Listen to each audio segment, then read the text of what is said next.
संघमित्रा बहुउद्देशीय सामाजिक संस्था भव्य दिव्य बुद्धविहार लोकार्पण सोहळा कार्यक्रम संपन्न।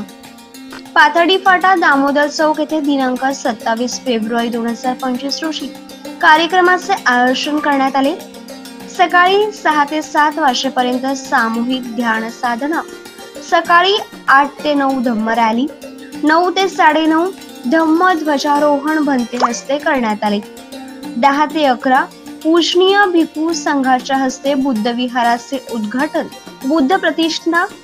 दुपारी 11 ते 12 भिक्खू संघाचे भोजनदान, 12 ते 2 पूजनीय भिक्खू संघाची जाहीर धम्मदेसना, दुपारी 2 ते 4 उपासकांचे भोजनदान। कार्यक्रमाचे सूत्रसंचालन MT जाधव व मिलिंद बनसोडे यांनी केले।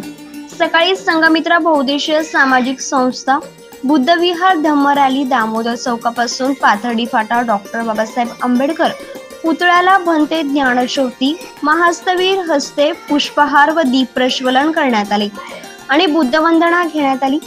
रॅली स्वरूप दामोदर चौक पाथर्डी फाटा प्रशांत नगर या मार्गाने रॅली काढण्यात आली होती।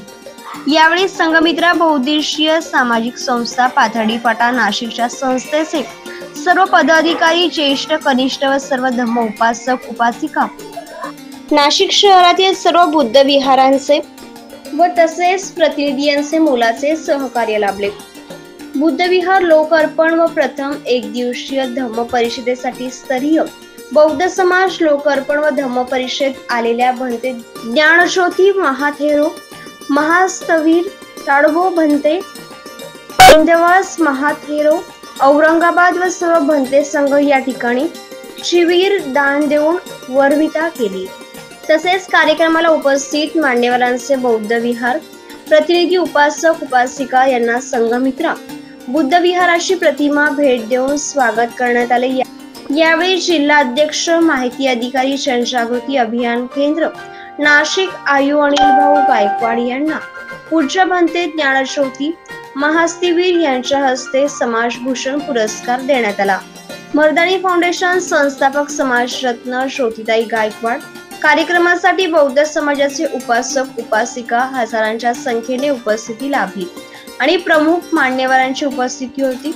मोलाचे सहकार्य मोहनभाऊ अढांगळे, संदीप दोंदे, विशाल दोंदे, सचिन वाघ, महेश हिरे, कविताताई कर्डक, शारदा दोंदे यांचा संघमित्रा बहुउद्देशीय सामाजिक संस्थेतर्फे सत्कार करण्यात आला आणि बुद्ध भीम गीतांचे कार्यक्रमाचे आयोजन करण्यात आले होते। पूज्य भंते धम्मदेसना ज्ञानरक्षित थेरो छत्रपती संभाजी, पूज्य भंते अनिरुद्ध थेरो छत्रपती संभाजीनगर, पूज्य भंते सुमन तीरथ थेरो भुसावळ, पूज्य भंते दीपरत्न नांदेड, पूज्य भंते राजरत्न अकोला, पूज्य भंते अत्तदीप छत्रपती संभाजीनगर, पूज्य भंते नागोधमो महाथेरो नाशिक, पूज्य भंते सुगत थेरो नाशिक, पूज्य भंते धम्मरत्न नाशिक, पूज्य भंते डॉक्टर SR इंद्रवस महाथेरो छत्रपती संभाजीनगर यांनी धम्मदेसना दिली। धडे जरी परिपूर्ण बनले तरी मार्गदर्शक नसला, कल्याण मित्र नसला, या पथावर चालताना बुद्धांनी युद्ध करून विजय मिळवला। या ज्योतिताईंनी बोलल्या ना जाता जाता, बुद्ध म्हणजे खरंच युद्ध आहे। पंच मारे पराजयत्वा पत्तो संबोधी उत्तमं, देवपुत्र मार, किलेश मार, खंड मार, अभिसंखारा मार आणि मच्छू मार, या पाचही मारांना पराभूत करून भगवंतांनी सिद्धार्थ गौतमांनी सम्यक संबोधी ज्ञान प्राप्त केलं, संबुद्ध झाले, परिपूर्ण ज्ञानी। असा एकही विषय नाही की ज्या विषयाचं ज्ञान त्यांना नसेल। धम्मचक्र प्रवर्तन सुटतात ते म्हणतात शेवटच्या ओळीत, दस सहस्र लोक धातू. 10,000 लोक म्हणजे काया, 10,000 सूर्यमाला, चक्रवाल म्हणजे सूर्यमाला.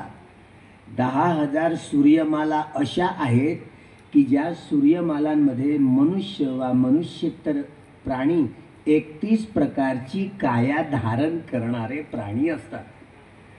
एका तरी वैज्ञानिकांना हे तेव्हा एक वचनी न म्हणता मग खमथ नो भन्ते.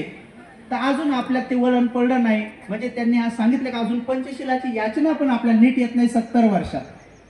तिच्यामध्ये तुमच्याच नाही, तिच्यामध्ये आमच्या सुद्धा जबाबदारी आहे की आम्ही सुद्धा प्रत्येक पावला गणित लोकांना शिकवलं पाहिजे की संघाला त्रिसरण पंचशिलाची याचना कशी करायची असते.